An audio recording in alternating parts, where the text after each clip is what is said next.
오늘은 좀 본문의 내용이 기네요. 데살로니가 전서 4장 1절부터 5장 11절까지 좀 긴데 저녁에 다 끝낼 수 있을는지는 모르겠습니다. 평상시 제가 좀 부연 설명을 많은 것으로 생각한다면 아마 이거 며칠 해야 끝날 것 같은데 오늘은 중요한 요점들만 가지고 한번 좀 내용들을 다뤄보려고 합니다. 바울의 서신서 안에는 이 단어가 자주 나옵니다. 형제들아 라는 얘기가 자주 나옵니다. 특히 지금 우리가 보고 있는 데살로니가 전후서에는 형제들이라는 말이 무려 21번이나 나옵니다.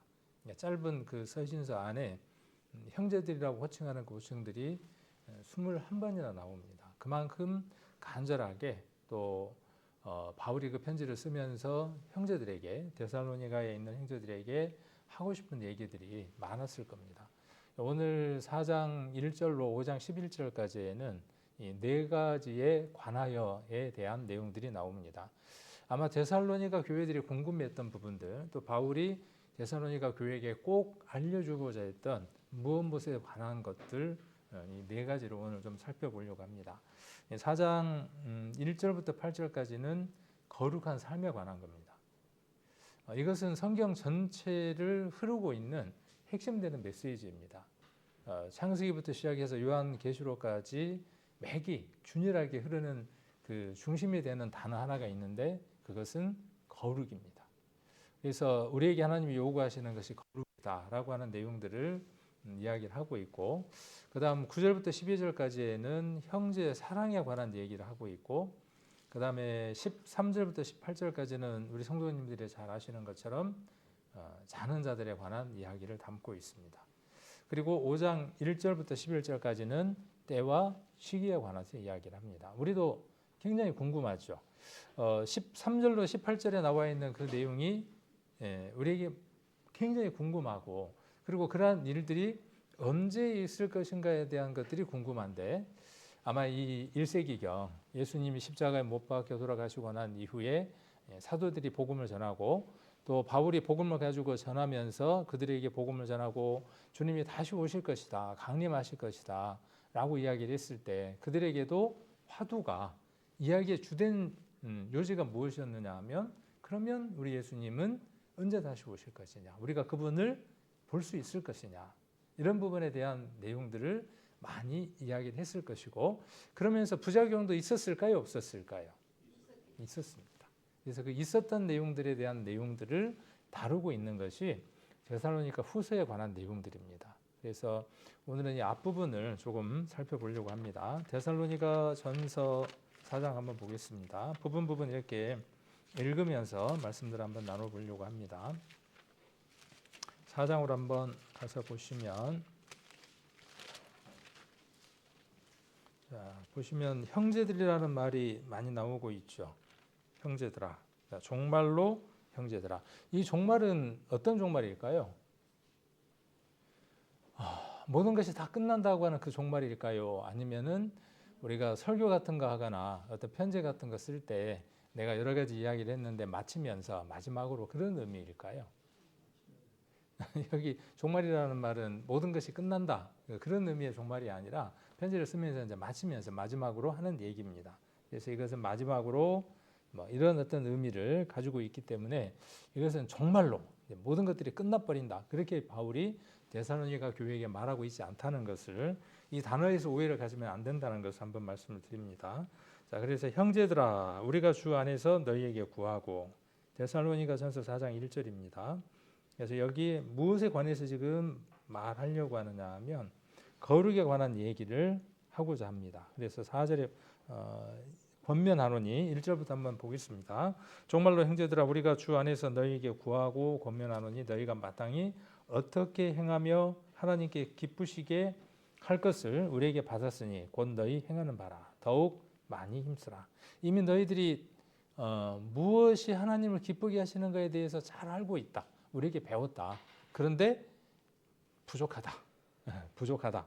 더욱 많이 힘쓰라고 이야기를 합니다. 그럼 무엇을 힘쓰라는 것이죠?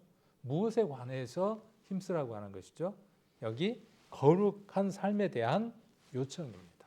이것은 한 번 이야기해도 부족하고 두 번 이야기해도 부족하고 세 번 이야기해도 부족하고 거듭 이야기해도 부족한 것이 거룩한 삶입니다. 그래서 지난번에 제가 여러 그 교단, 장로교라든지 여러 교단들에 대한 핵심적인 내용들을 이야기를 하면서 그게 뼈대입니다. 그것이 뼈대예요. 모든 교회들의 뼈대인데 거기에서 가장 중요한 것이 무엇이다라고 말씀을 드렸냐 하면 공통적인 것 세 가지 단어가 있는데 그 세 가지 단어가 칭의라고 하는 단어와 성화라고 하는 단어와 영화라고 하는 이 세 가지 단어는 어느 교단이든 동일하다. 그래서 구원이라고 하는 칭의, 그 다음에 구원받고 난 이후에 거룩한 속에서 지속적으로 살아가는 그 성화에 관한 것, 그 다음에 주님이 오시면 우리를 영화롭게 하는 것, 똑같이 우리가 몸의 구원, 혼의 구원, 영의 구원 그렇게 그 영의 구원, 혼의 구원, 몸의 구원 이렇게 이야기하는 것처럼 동일하게 말하고 있음을 우리가 지난번에 한번 그 표들을 통해서 한번 살펴본 적이 있습니다. 그래서 바울도 지금 데살로니가 교회에게 동일하게 이야기를 하고 있습니다. 창세기부터 창세기, 출애굽기, 레위기, 민수기, 신명기 제사법이 왜 필요한 거죠? 하나님의 백성이 하나님의 백성다운 삶을 유지하기 위해서 하나님이 거룩하시기 때문에 그 거룩함을 유지하기 위한 방편으로서 제사라고 하는 것이 있는 것이죠. 그런 것처럼 바울은 끊임없이 누구로 말미암는 거룩을 요청하느냐 하면 그리스도로 말미암는 거룩을 요청을 합니다. 2절에 한번 보시면 우리가 주 예수로 말미암아 너희에게 무슨 명령으로 준 것을 너희가 아느니라 그렇게 이야기를 하고 있습니다.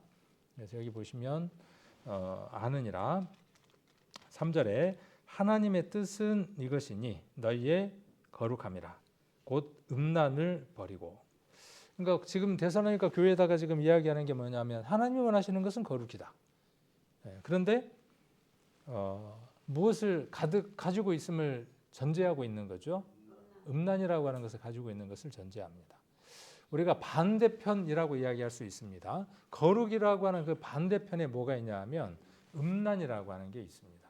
그런데 이 음란이라고 하는 것을 혹간 이렇게 우리가 한정지어서 생각할 수 있습니다. 남편이나 아내가 있는 사람이 부적절한 관계로 성적인 관계를 맺는 것 혹은 거기서 조금 더 나아가서 마음으로 뭔가 음란한 것을 색욕을 품는 것을 우리가 음란이라고 사전적인 의미에서 정의를 합니다. 그러나 성경 전체를 한번 통틀어 보십시오. 이스라엘은 하나님 앞에 어떠한 백성이었습니까? 음란한 백성이었습니다. 그렇죠? 지금 데살로니가 교회에게 바울은 그 생각들을 떠올리게 합니다. 바울은 구약에 아주 능통한 사람이었던 것을 우리는 잘 알고 있습니다. 구약의 많은 이스라엘의 실패가 무엇에서 왔음을 아느냐 하면 음란에서 왔음을 알 수 있습니다.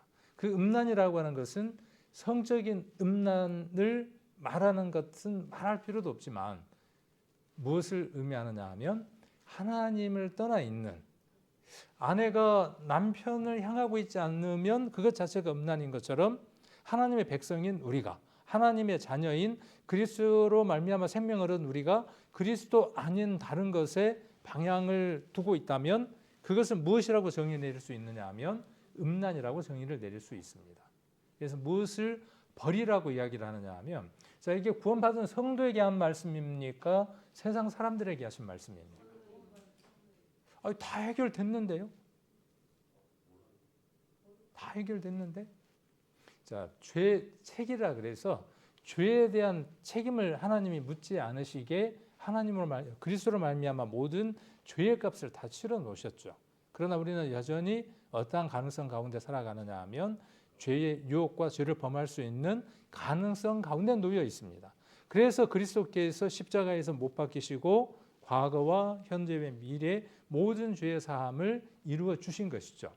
그리고 그것은 우리로 하여금 그 가능성 가운데에서 그리스도의 보혈로 말미암아 그 가능성을 차단할 수 있고 통제할 수 있는 능력이 되게 하시기 위해서 우리에게 복음을 허락하신 겁니다.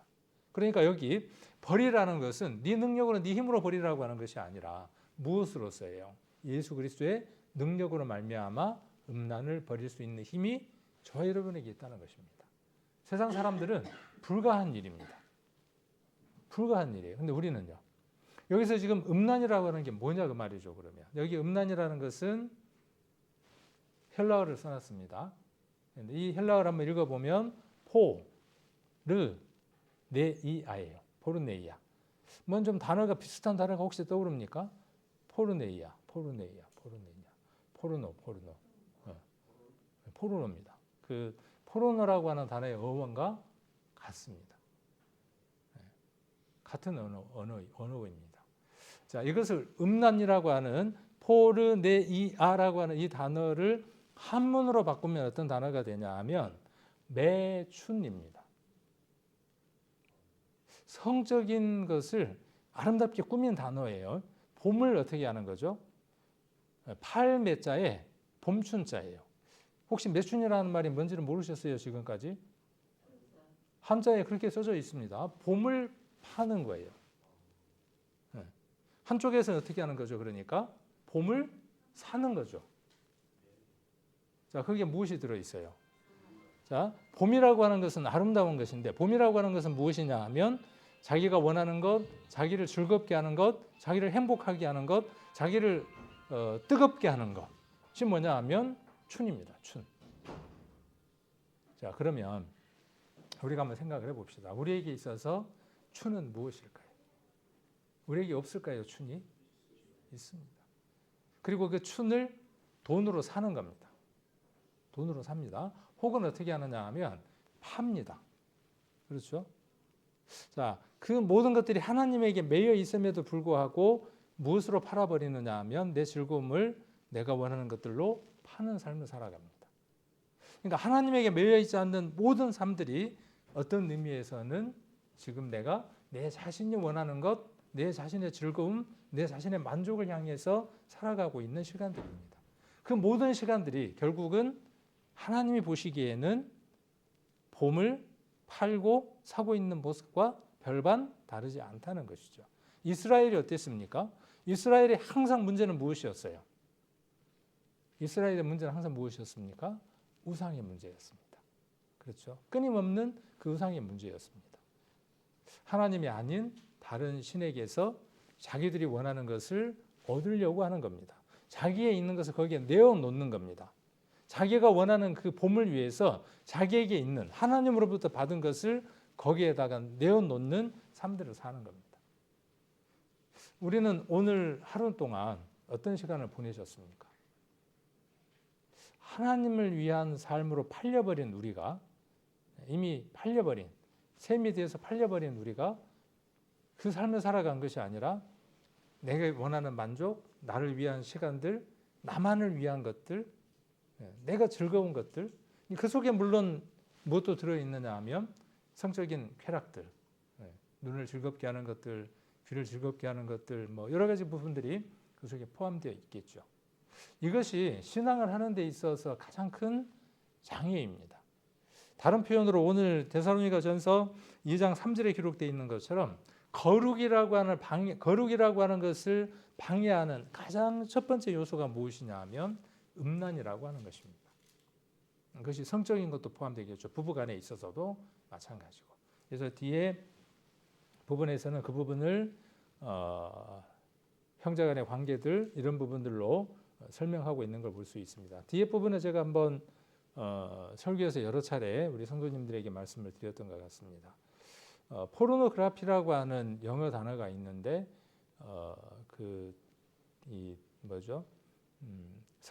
상업적이고 성적인 콘텐츠를 지칭해서 그 포르노그래피라고 이야기를 한답니다. 그러니까 그 말은 아까 이야기한 포르네이아라고 하는 단어에서 나온 겁니다. 그러니까 포르노라는 말은 거기서 나온 거예요. 그러니까 지금 그 성적인 것을 돈을 주고 사는 그 모든 것들, 또 보는 것들, 그런 것들 우리가 이제 포르노 영상 그렇게 이야기를 하잖아요.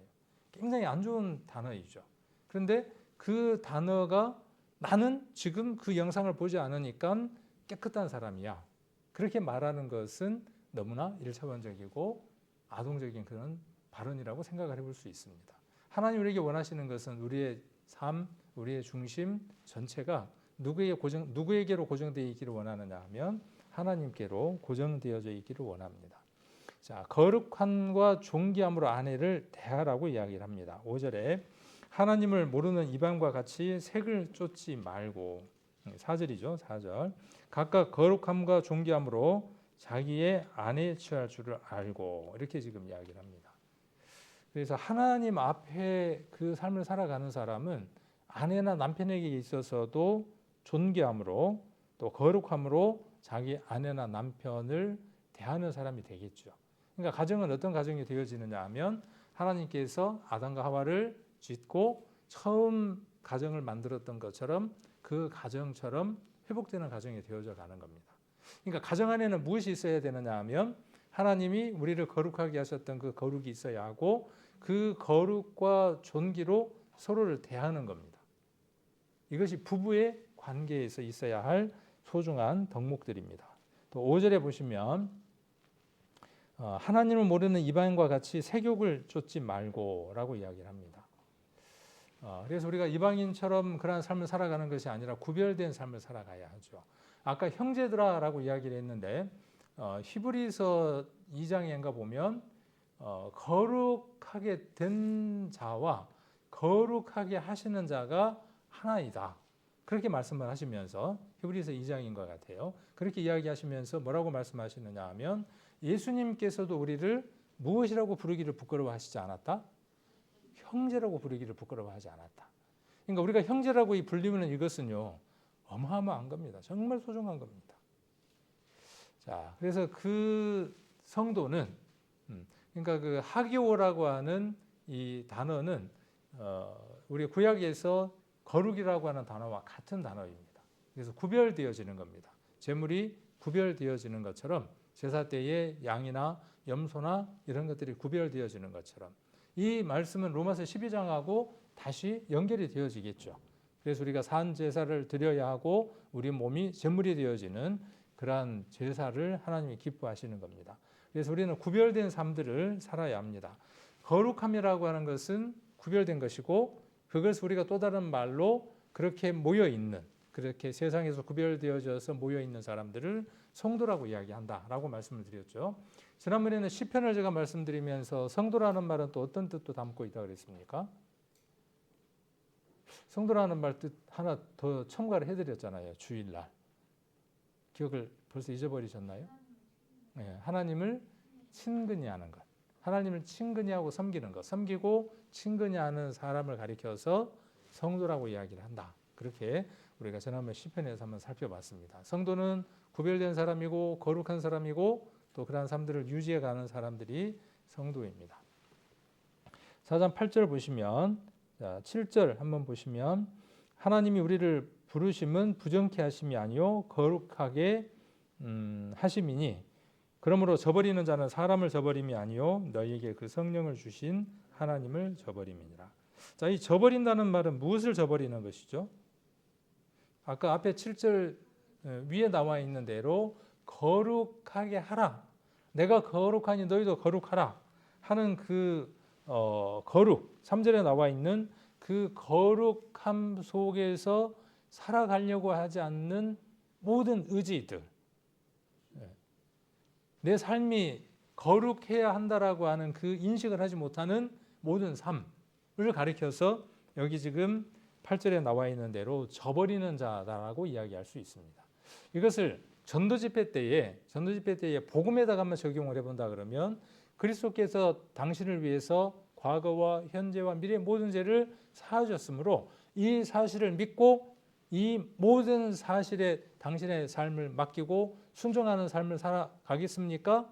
라고 물었을 때, 그렇게 물었을 때 예라고 대답하는 것은 저버리는 것이 아니죠. 그런데 한번 일단 생각해 보고요. 제가 해야 될 일이 좀 많거든요. 죄를 지어야 될 가능성이 많으니까 조금 있다가요. 그럼 구원 안 받은 거, 구원 못 받은 거 그렇게 우리가 이야기한다 그랬죠. 그래서 이것을 그렇게 우리가 적용할 수도 있습니다. 저버리는 자는 어떤 자냐 하면 너희에게 그의 성령을 주신 8절에 주신 하나님을 저버리는 것이다 이렇게 이야기할 수 있습니다. 이것은 그대로 우리의 삶에 똑같이 성도들에게 적용해 볼 수 있습니다. 하나님 우리에게 원하시는 것은 거룩입니다. 모든 부분에 있어서 어디까지겠습니까? 우리의 생각 깊숙한 곳까지, 아주 깊숙한 곳까지. 그 깊숙한 곳까지 하나님은 우리가 하나님과 같이 거룩해지기를 간절히 원한다는 사실입니다. 레위기에도 그렇게 돼 있고 출애굽기에도 그렇게 돼 있고 거룩하라. 19장에도 레위기 19장 또 출애굽기 19장에도 보시면 거룩한 나라가 되라. 그렇게 이야기하시면서 너희는 거룩하다. 그렇게 이야기를 하고 있습니다. 베드로전서 2장을 한번 보겠습니다. 베드로전서 2장 잘 아시는 말씀인데 2장 9절입니다. 379페이지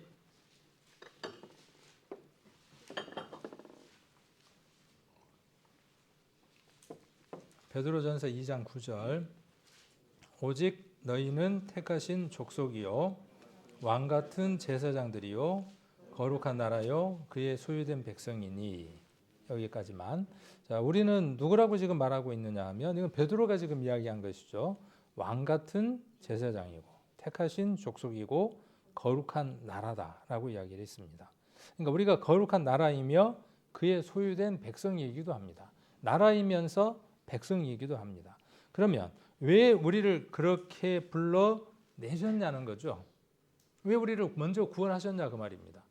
하나님이 이스라엘을 선택하신 이유는 그 이스라엘을 통해서 하나님의 하나님됨을 이방에 드러내기 위한 것이 이스라엘의 선택의 목적이었던 것처럼 하나님이 우리를 부르신 목적은 어디에 있느냐.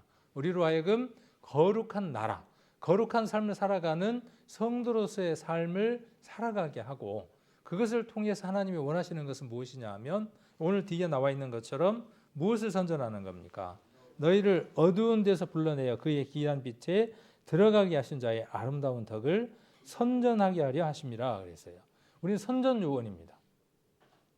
하나님의 덕, 하나님의 아름다움을 만방에 크게 외치는 선전 요원들이 누구냐 하면 저와 여러분들입니다. 그런데 그 뒤에는 무엇이 있는 거죠? 거룩이라고 하는 것이 있습니다.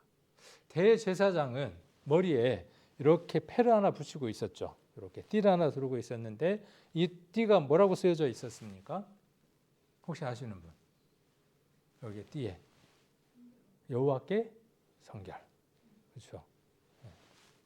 그러니까 똑같은 얘기예요. 대제사장의 그 일이 주어져 있는 것처럼 저와 여러분에게 주어져 있는 일은 그 일입니다.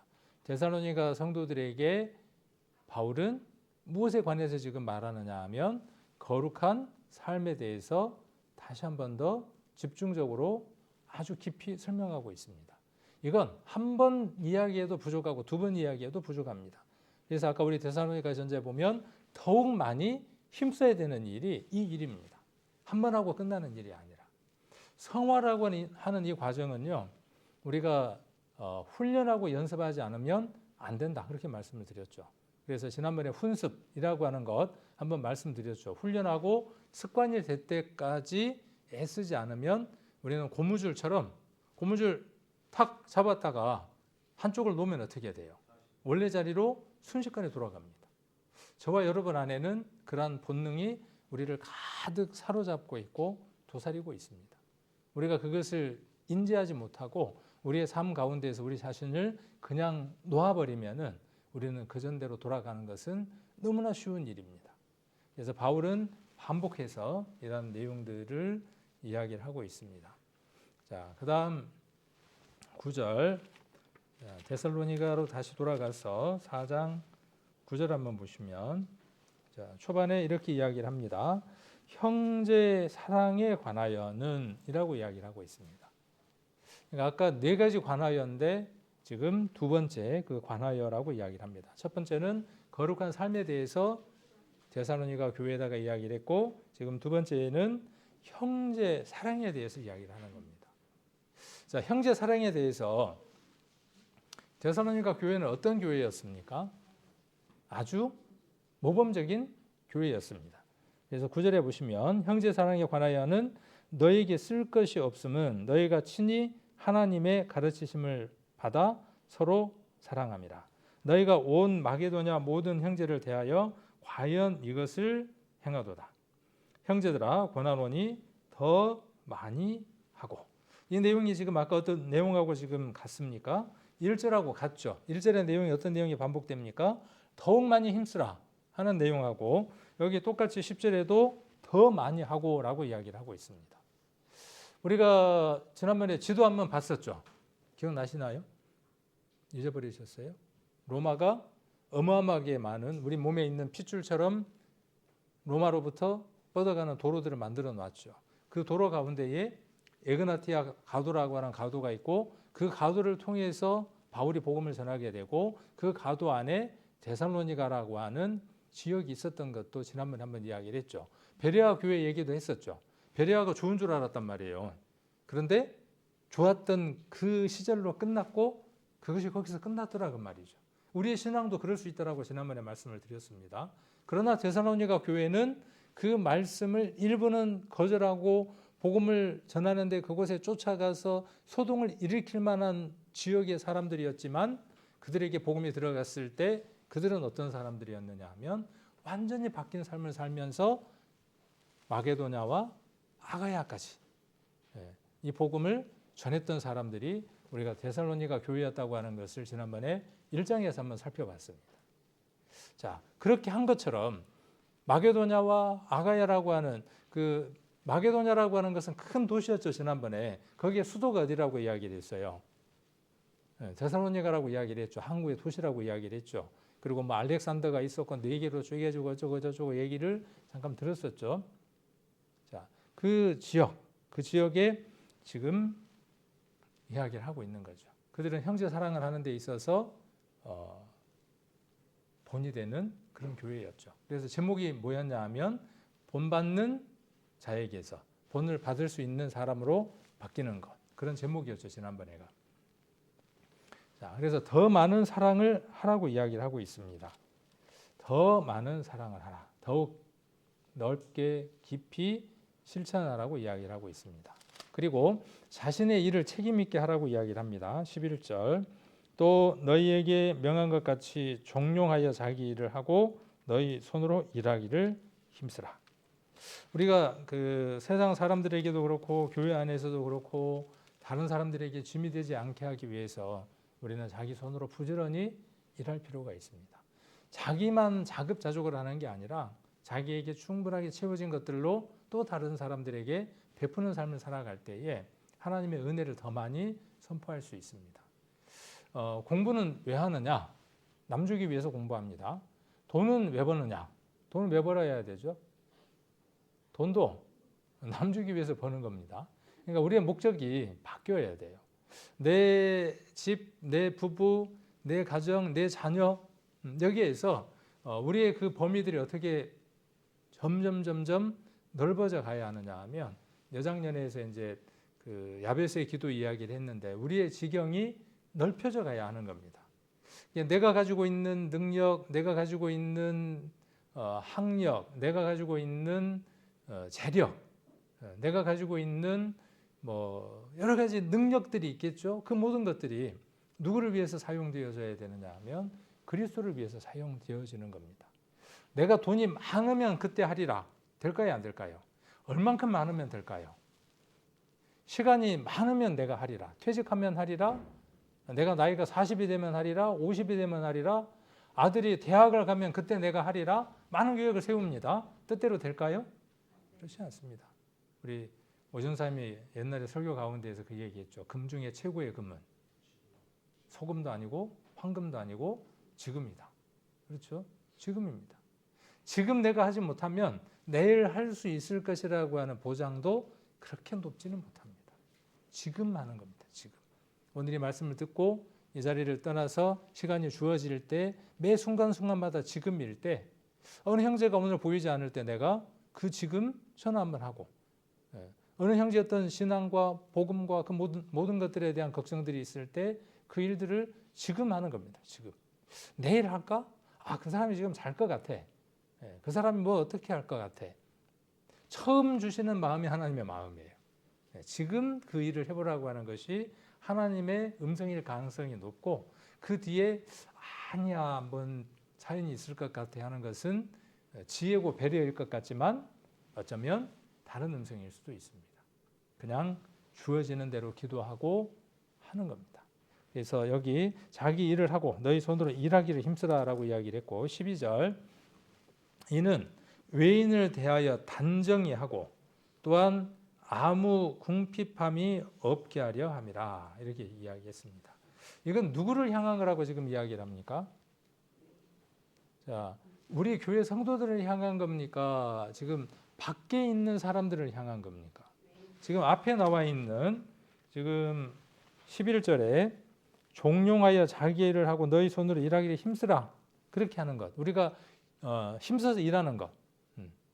그래서 우리가 풍성해지고 뭔가 넉넉해지는 그 모든 것들은 누구를 위한 것이냐 하면 외인을 위한 것이다. 그리고 이는 외인을 대하여 단정히 하고, 단정이라는 말은 뭐죠? 용모를 단정히 한다 할 때 그 단정입니다. 그래서 믿지 않는 사람들에게 신뢰와 존경을 받을 만한 삶을 가리켜서 단정이라고 이야기를 했습니다. 그러니까 당연히 우리가 예배에 참석할 때에는 가장 깨끗하고 가장 점잖은 옷으로 입고 그리고 우리가 예배에 참석을 해야죠. 플러스 무엇이 있어야 되느냐 하면 주변에 있는 사람들에게 우리의 삶이 신뢰와 존경을 받을 만한 삶이어야 한다는 거죠. 좀 우리가 가난하니까 어려우니까 옷이 조금은 남루하고 초라할 수도 있어요. 그러나 깨끗하게 빨아 입으면 되는 거죠.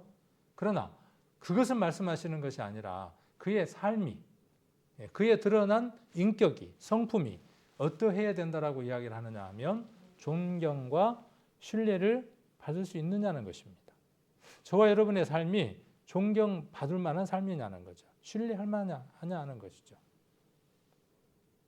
바울은 데살로니가 성도들에게 이것을 말하고 있습니다. 이것에 관하여 지금 얘기하고 있습니다.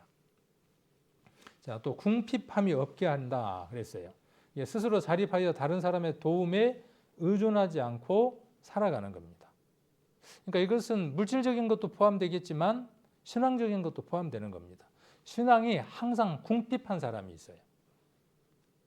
넉넉한 사람이 있고, 그래서 입만 열면 풍성하게 뭐가 막 풍성하게 쏟아져 나오는 사람이 있는가 하면 궁핍한 사람도 있습니다.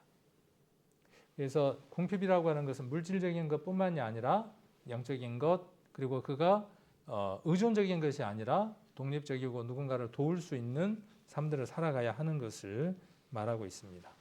자, 그리고 세 번째는 13절에 보시면, 자, 형제들아 자는 자들에 관하여는 이라고 이야기를 합니다. 자는 자들에 관하여. 우리가 이건 너무나 뭐 전도 집회나 아니면 우리가 이제 장례 예식을 할 때 우리가 장례 예배라고 하지 않죠. 장례 예식이라고 이야기를 합니다. 왜냐하면 죽은 자를 위해서 우리가 무엇인가 예배를 드릴 수 없거든요. 결혼 예배라고 안 하고 결혼 예식이라고 이야기합니다. 그러니까 먼저 삶을 떠난 성도들의 그 삶을 기억하기 위해서 어느 날 우리가 모일 수 있습니다. 그 세상 사람들처럼 제사라고 하는 것으로 우리가 모이는 것이 아니라 우리에게 큰 어떤 믿음의 유산들을 준 사람들이 있으면 우리 가족이 우리 아버지든 어머니든 그렇게 우리에게 믿음의 유산을 주었으면 그날 형제들이 모여서 우리가 무엇 할 수 있느냐 하면 찬양할 수 있죠. 근데 그것을 예배라고 하는 것보다는 어떤 이름을 붙인다? 예식이라고 이야기를 한다. 그래서 그냥 그 추모 예식 이렇게 이야기하는 것은 조금 양보해 볼 수 있지만 추모 예배라고 하는 것은 그 단어의 의미에 있어서 조금은 과한 의미를 우리가 부여할 수 있다. 그러나 우리는 한번 생각해 볼 것들이 무엇이냐 하면 우리가 그러한 시간들을 통해서 우리보다 먼저 주님 품으로 가신 분들이 어떠한 절차를 통해서 우리가 다시 만나는가에 대한 소망에 대해서 나눌 수 있는 시간을 만든다는 것은 유익하다라고 이야기를 해볼 수 있죠. 그래서 그런 시간, 그런 예식을 갖는 것은 좋겠다. 그런 생각도 한번 해봅니다. 여기 바울은 형제들아 자는 자들에 관하여 너희가 알지 못함을 우리가 원치 아니하노니 13절 이는 소망 없는 다른 이와 같이 슬퍼하지 않게 하려 함이라 이렇게 이야기를 합니다. 그래서 14절까지 우리가 예수의 죽었다가 다시 사심을 믿을진데 이와 같이 예수 안에서 자는 자들도 하나님이 저와 함께 데리고 오시리라. 15절 우리가 주의 말씀으로 너희에게 이것을 말하노니 주 강림하실 때까지 이 강림이라는 건 지난번에 앞에서도 강림이라고 하는 단어를 보았습니다. 우리 살아남아 있는 자도 자는 자보다 결단코 앞서지 못하리라. 16절 주께서 호령과 천사장의 소리와 하나님의 나팔로 친히 하늘로 쫓아 강림하시리니 그리스도 안에서 죽은 자들이 먼저 일어나고 그 후에 우리 살아남은 자도 저희와 함께 구름 속으로 끌어올려 공중계수를 영접하게 하시리니 그리하여 우리가 항상 주와 함께 있으리라. 지금도 주와 함께 있지만 그때도 어떻게 되느냐 하면 이제는 불완전한 것이 아니라 영원히 함께 있는 거죠. 그래서 18절 그러므로 이 여러 말로 서로 위로하라. 우리가 곁에서 이야기해 주는 거라 그랬죠. 보혜사. 우리 주님께서 우리 곁에서 어떻게 해 주십니까? 항상 부드러운 음성으로 우리에게 말씀해 주시죠. 성령이라고 이야기합니다. 보혜사라고. 똑같은 단어로 쓰였습니다. 바나바라고 할 때 권위자라고 이야기할 때 그 단어에 파생된 것과 같은 단어입니다. 이 위로라고 하는 말이. 그래서 우리는 무엇으로서만 위로받을 수 있는 사람들이냐 하면요. 로또 되면 위로 될까요? 그래도 로또 되고 싶죠. 솔직히. 솔직히. 자, 그 순간 우리에게 우리가 생각하는 많은 것들이 주어졌을 때 아까 이야기했던 것처럼 춘이 됐을 때, 그렇죠? 춘이 됐을 때 우리의 모든 것들을 버리고 팔고 우리에게 흥분되고 즐겁고 세상적으로 행복된 것을 사는 순간, 바꾸는 순간 그때 우리는 하나님으로부터 아주 멀어질 가능성이 높습니다. 그래서 우리는 우리가 지금 이렇게 살아가는 이 모든 것들에 대한 그 감사가 더 필요하지 않는가 하는 생각을 한번 해봅니다. 자, 바울은 이 고린도 교회에다가 이렇게 썼을 때 이게 바울만의 독특한 교리일까요? 자, 자는 자들이라고 이야기를 했습니다. 그리고 자는 자들이 그리스도 안에서 죽은 자들이다라고 하는 개념을 갖고 있고 그들이 예수님이 재림하시면 그들이 예수님과 함께 오신다. 그리스도 안에서 자는 자들이 먼저 오신다. 14절에 우리가 예수에 죽었다가 다시 사심을 믿을진데 이와 같이 예수 안에서 자는 자들도 하나님이 저와 함께 데리고 오시리라. 그렇게 이야기를 합니다. 그러니까 우리 살아남아 있는 자가 16절에 기록되어 있는 대로 나팔 소리가 나면 그때 하늘로 강림한다. 들려 올라간다. 그리고 그리스도 안에서 죽은 자들은 먼저 일어난다. 그리고 17절에 그 후에 우리 살아남아 있는 자도 구름 속으로 끌어올려 공중에서 주를 영접한다. 이 구름이라는 단어는 어디에서 한번 기록되어 있었죠? 사도행전에 보면, 그죠? 사도행전에 보면 그 예수님의 들려 올라가심이 구름과 연관이 있는 것을 볼 수 있습니다. 그래서 구름을 타고 오신다, 구름 속에서 오신다, 구름 속으로 끌려 올리셨다. 이런 부분들에 대한 공통적인 단어들 한번 볼 수 있습니다. 그래서 우리는 살아 있다면 주님이 파루시아 강림하신다면 다시 오신다면 우리가 끌려 올라가게 되는데 공중에서 주를 영접하게 되는데 그때 이미 공중에는 우리보다 먼저 그리스도 안에서 자는 자들이 죽은 자들이 예수님과 함께 있는 것을 보게 될 것이다 라고 이야기를 하고 있죠.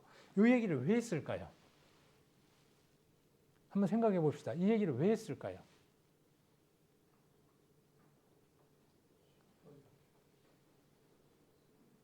먼저 믿다가 먼저 어떤 사람들이 생겼다는 것이죠. 주님이 오시기 전에 죽기 전에 예수님이 공중 재림하셨을 때 살아남아 있는 우리가 끌어올라갈 것이라고 하는 그 메시지가 바울의 주된 메시지였겠죠. 그런데 그렇게 간절히 기다렸던 사람들이 어느 날 한 사람씩 병으로 죽고 여러 인들로 죽어가더라 그 말이죠. 그 죽은 사람들에 대한 논란들이 있었을까요? 없었을까요? 교회 안에는 있었겠죠. 그렇겠죠. 그 죽은 사람들은 어떻게 됩니까? 당신이 그렇게 이야기를 했잖아요. 우리가 곧 주님 오시면은 구름 속에서 산채로 올라간다 그랬는데 그 죽은 사람들은 어떻게 돼요? 그렇게 물었지 않겠습니까? 그러니까 바울은 지금 뭐라고 답하는 거예요? 그들은 모든 상태에서 끝나버린 것이 아니라 그들은 어떻게 되어진다? 먼저 예수님 앞에 가 있고 예수님이 오실 때 그들은 우리보다 먼저 주님 안에 있으면서 우리와 만나게 된다. 그러니까 어떻다는 거예요? 흔들리지 말고 걱정하지 말고 그들은 그리스도 안에서 편히 쉬고 있으니 우리는 무엇을 하라는 거예요? 지금 살아있는 너희는 무엇을 하라는 거예요? 앞에 있는 대로 거룩한 삶 가운데에서 형제를 사랑하고 믿음 속에서 살아가는 그 일을 더욱 많이 힘쓰라고 지금 바울은 말하고 있는 거죠. 내일 주님 오시니까 마음대로 흥청망청 살아라. 그렇게 이야기하는 것이 아니라 죽고 끝나버리면 모든 것이 끝나는 것이 아니다. 그들을 다시 만나게 된다. 그렇게 이야기를 하면서 이 내용은 구약에 모두 이미 기록되어 있는 내용이죠. 그렇죠? 죽은 자가 다시 살아난다는 것은 구약에 기록된 사건입니까? 바울이 어느 날 갑자기 창시한 새로운 내용입니까? 어떤 그 학자들은 혹은 그렇게 이야기하는 사람들도 있더라고요. 구약에는 부활이 없다. 그렇게 이야기를 하더라고요. 근데 그렇지 않습니다. 이미 구약에도 그러한 많은 내용들을 우리가 살펴볼 수 있습니다.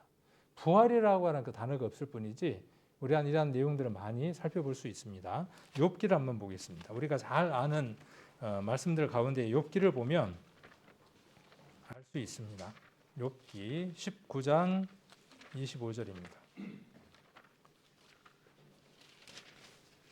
전도 집회 때 많이 썼던 말씀이죠. 19장 한번 보겠습니다.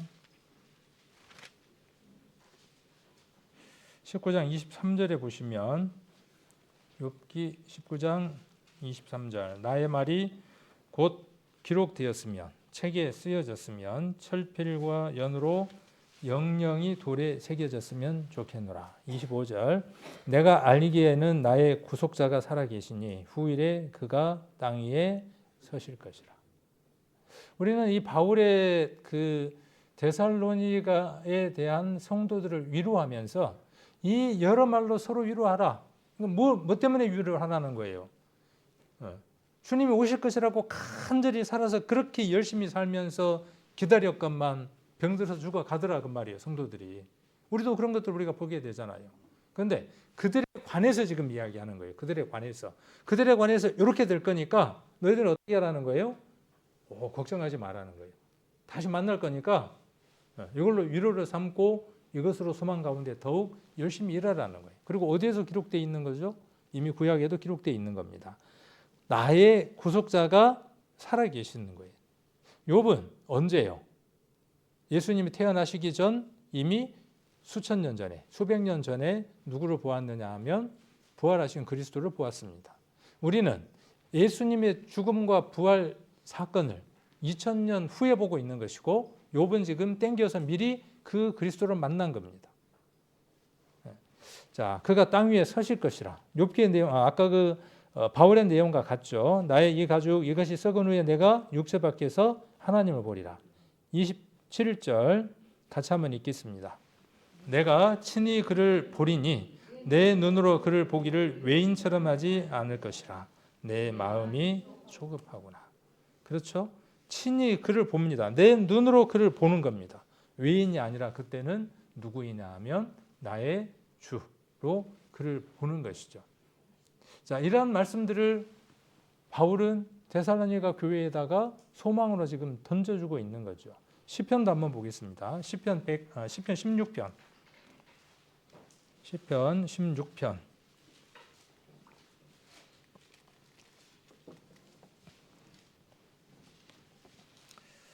자, 이것은 예수님에 관한 예언도 이곳에 포함되어 있고요. 시편 16편 10절 한번 보시면 이는 내 영혼을 음부에 버리지 아니하시며 주의 거룩한 자로 썩지 않게 하실 것임이니이다. 이것은 그리스도의 그 생애 가운데서 실제로 이루어진 것이죠. 그가 무덤에 들어갔지만 썩지 않고 부활하셨다 하는 그 말씀이 이곳에서 이루어진 것이죠. 시편 16편 11절 같이 한번 읽겠습니다. 주께서 생명의 길로 내게 보이시리니 주의 앞에는 기쁨이 충만하고 주의 우편에는 영원한 즐거움이 있나이다. 자, 생명의 길로 인도하는 겁니다. 드디어 어디로 인도되어지느냐 하면 영원한 생명의 길로 온전하게 인도가 되어지는 겁니다. 또 이사야서 26장도 한번 보겠습니다. 이사야 26장 19절입니다. 이사야 26장 19절.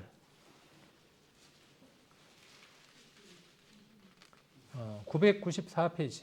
구약 994페이지. 이사야 26장 19절. 같이 한번 읽겠습니다. 주의 죽은 자들은 살아나고 우리의 시체들은 일어나리이다. 티끌에 거하는 자들아 너희는 깨어 노래하라. 주의 이슬은 빛난 이슬이니 땅이 죽은 자를 내어 놓으리로다. 그렇죠. 이러한 일들이 일어날 것이라고 이미 구약에서 수없이 많이 이야기를 하고 있습니다. 또 다니엘서도 한번 보겠습니다. 다니엘서 12장 2절입니다.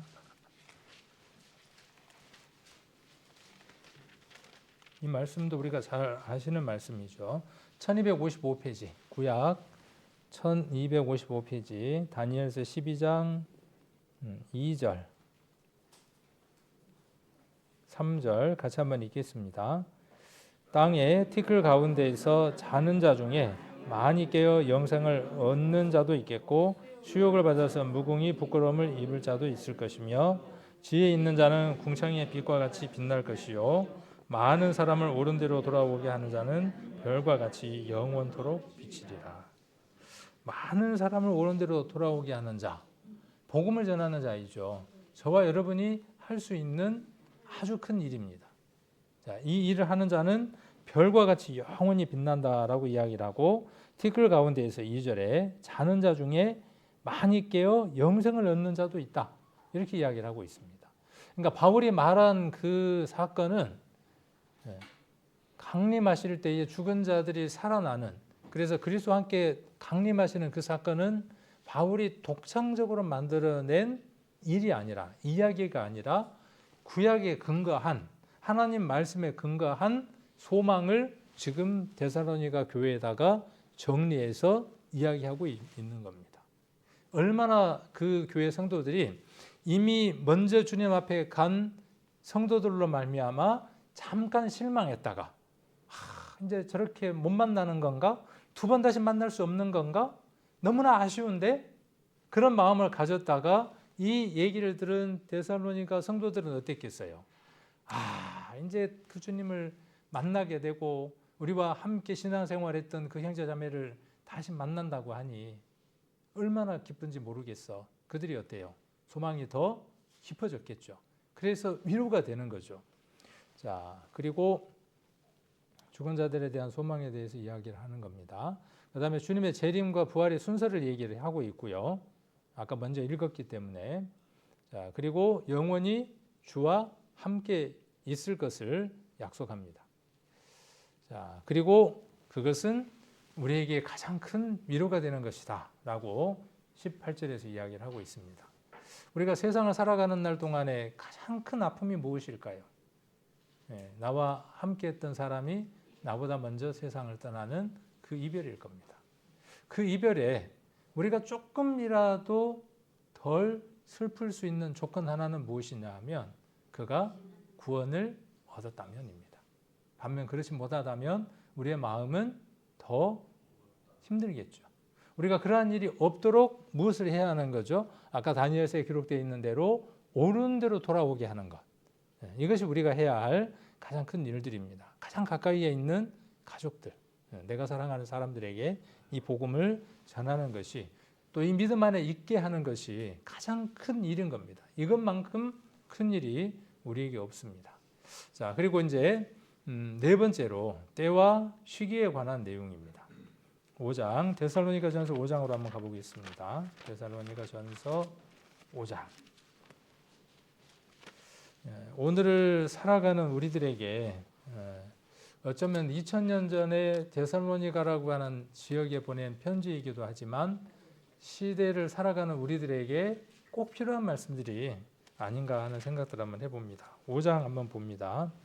5장 1절부터 11절까지를 제가 먼저 한번 읽어보겠습니다. 형제들아, 때와 시기에 관하여는 너희에게 쓸 것이 없음은 주의 날이 밤에 도적같이 이룰 줄을 너희 자신이 자세히 알미라. 저희가 평안하다 안전하다 할 그때에 잉태된 여자에게 해산 고통이 이른과 같이 멸망이 후련히 저희에게 이르리니 결단코 피하지 못하리라. 형제들아 너희는 어둠에 있지 아니하매 그날이 도적같이 너희에게 임하지 못하리니 너희는 다 빛의 아들들이요 낮의 아들이라. 우리가 밤이나 어둠에 속하지 아니하나니 그러므로 우리는 다른 이들과 같이 자지 말고 오직 깨어 근신할지라. 자는 자들은 밤에 자고 취하는 자들은 밤에 취하되 우리는 낮에 속하였으니 근신하여 믿음과 사랑의 흉배를 붙이고 구원의 소망의 투구를 쓰자. 하나님이 우리를 세우심은 노하심에 이르게 하심이 아니요 오직 우리 주 예수 그리스도로 말미암아 구원을 얻게 하신 것이라. 예수께서 우리를 위하여 죽으사 우리로 하여금 깨든지 자든지 자기와 함께 살게 하려 하셨느니라.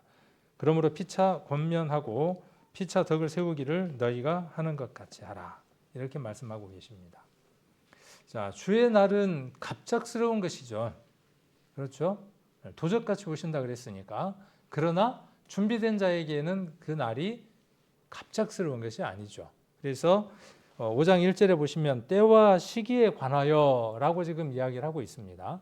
데살로니가 교회에 대해서 그러면 도대체 그 강림이 언제입니까? 내가 사랑하는 사람을 이제 두 번 다시 떠나지 않고 영원히 볼 수 있는 그때가 언제입니까? 그렇게 물었겠죠. 그런데 뭐라고 바울은 이야기합니까? 이미 그 모든 내용들에 대해서 너희들이 자세히 알고 있다. 준비되어져 있다. 그렇게 이야기를 합니다. 마치 우리에게 하시는 말씀 같지 않습니까? 우리에게 주님이 언제 오신다고 할지라도 우리는 이미 준비가 되어져 있는 사람들이죠. 그래서 주의 날은 갑작스럽게 오지만 준비되어져 있는 자에게는 그날은 정말 큰 기쁨의 날이 되는 것이죠. 정말 행복한 날이 되어지는 겁니다. 도둑이 오면 뭘 가지고 갈까요? 주의 날이 도적같이 이른다 그렇게 이야기를 했죠. 그러니까 예수님의 오심은 무엇과 비교할 수 있느냐 하면 도적이 오는 것과 비교할 수 있는 겁니다. 도적은 왜 오는 겁니까? 그렇죠. 귀한 것 훔쳐가기 위한 것이죠. 이 세상에서 귀한 것은 무엇입니까? 금일까요? 여러분들입니다. 저와 여러분입니다. 무엇하고 바꿀 수 없는, 온 천하고도 바꿀 수 없는 존재가 저와 여러분입니다. 우리를 데려가시려고 어떻게 다른 사람들은 모르게, 그렇죠. 알게가 아니라 모르게 우리를 데려가시려고 오시는 겁니다. 자, 그 날이 우리에게 준비되어져 있고, 근데 세상 사람들에게는 그날은 어때요? 정말 누가 훔쳐갔는지도 모르는 그런 날이 되어지겠죠.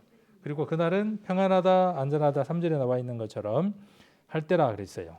그래서 우리가 시기를 대충 이렇게 한번 추측을 해볼 수 있죠.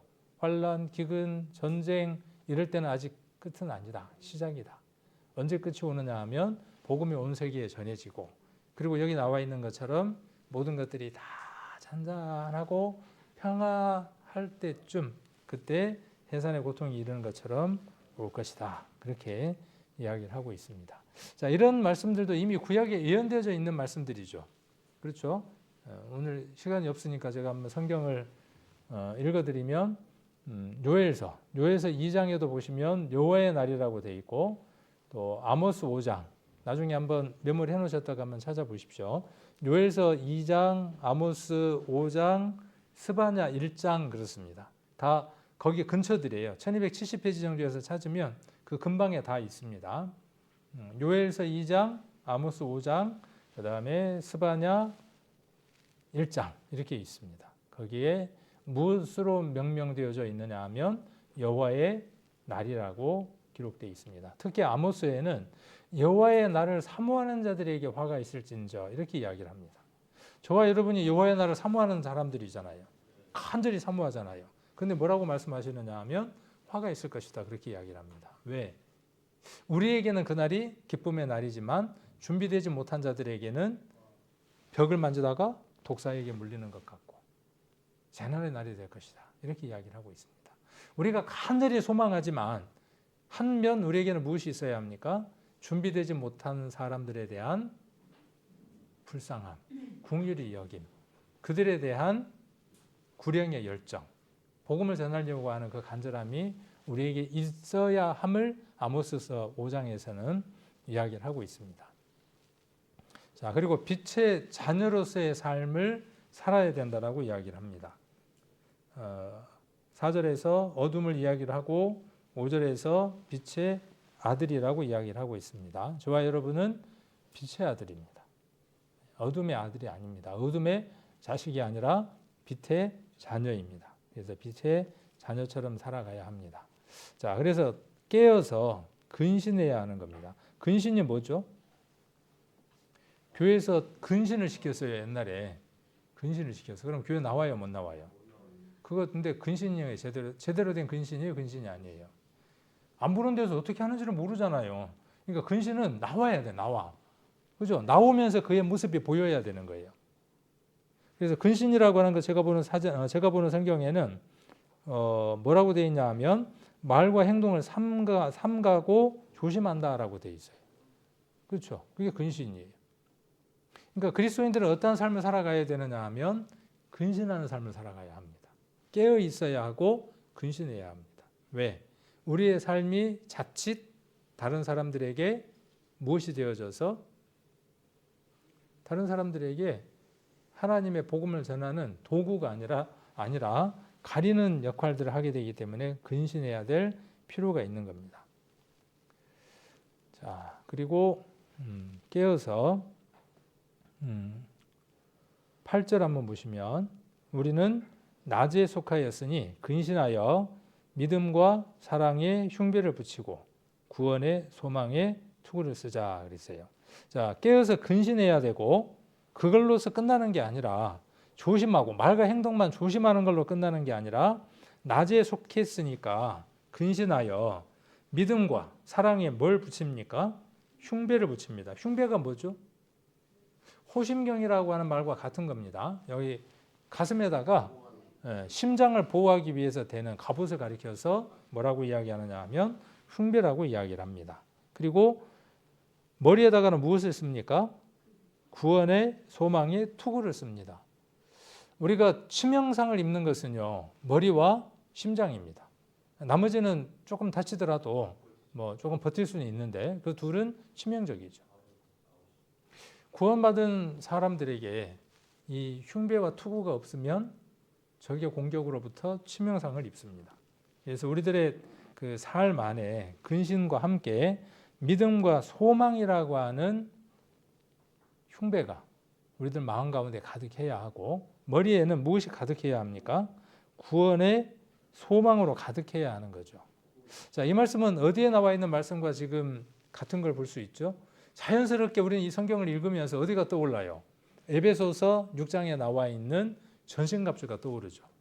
성경을 한 번 읽을 때는 안 보여요. 근데 성경을 계속 꾸준히 성경을 읽다 보면 이렇게 병행이 되는 성경들이 떠오르게 됩니다. 그러면 이 말씀들이 그림들이 더 크게 그려지게 되죠. 사단은 어떤 놈이에요? 딱 사단처럼 그려놨네요. 그래서 뭘 하느냐 하면 화살을 쏴요. 화전이라 그랬어요. 불화살. 화전을 쏴요. 그러니까 성도는 무엇이 필요한 거죠? 에베소서에 나온 대로 방패가 필요해요. 근데 방패 이름이 뭐예요? 방패의 상표가 뭐냐 하면 믿음이라고 하는 방패입니다.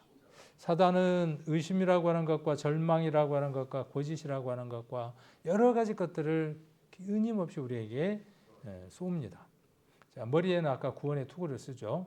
구원의 투구를 쓴다는 말은 하루 종일 뭐만 생각하는 거죠? 구원만 생각하는 겁니다.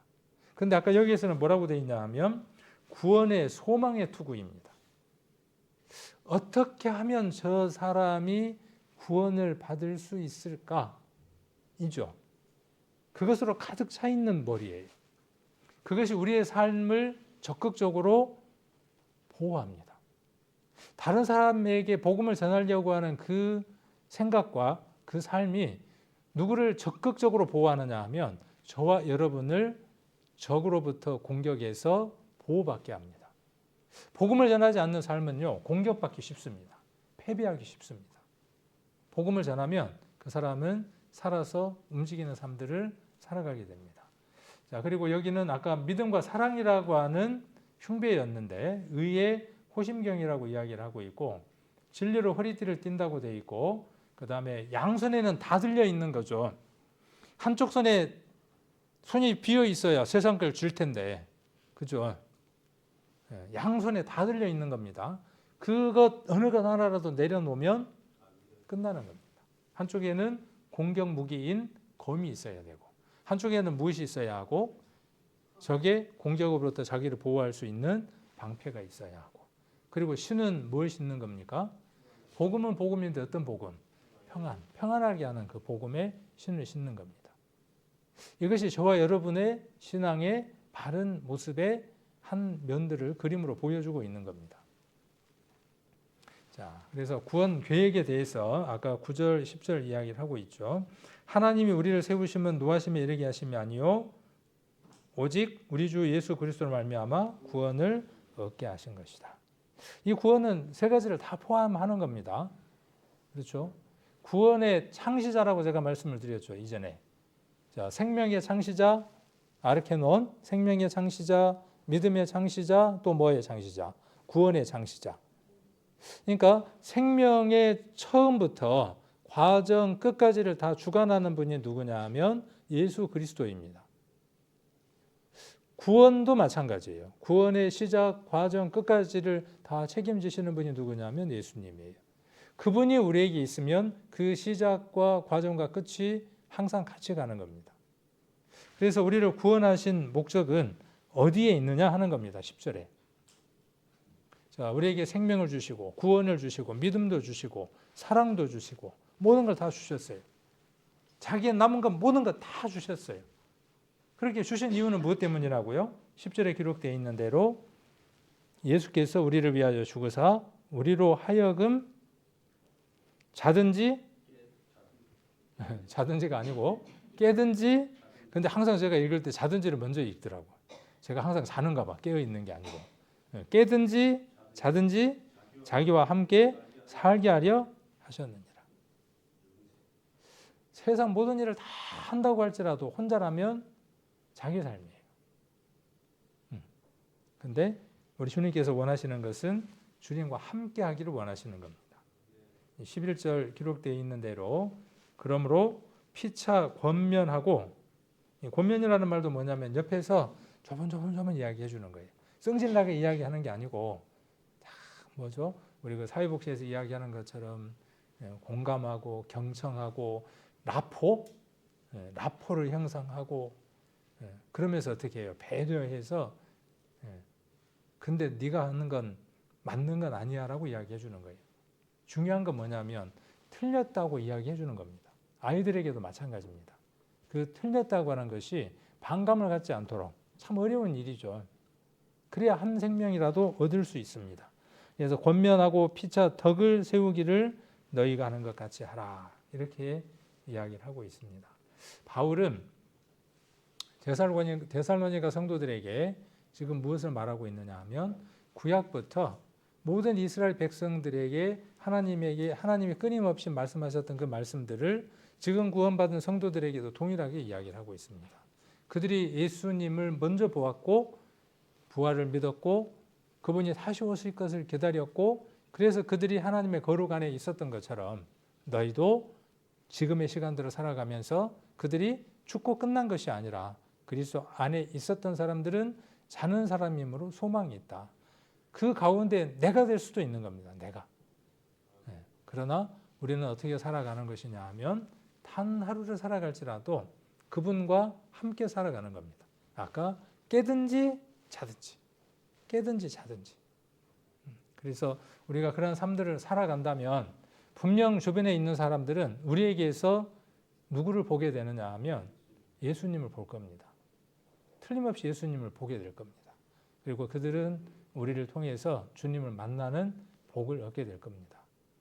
우리가 그런 삶들을 살아드릴 수 있는 삶들이 되기를 원하고, 그건 뭐 열심히 사는 사람들의 차원이지 라고 생각하신다면 내 것이 될 수 없습니다. 그러나 내가 그 삶을 간절히 갈구하고 기도하고 구하신다면 지금 그 삶 속에서 여러분들은 살아가실 수 있는 삶들이 됩니다. 그러한 삶들이 되시기를 간절히 원합니다.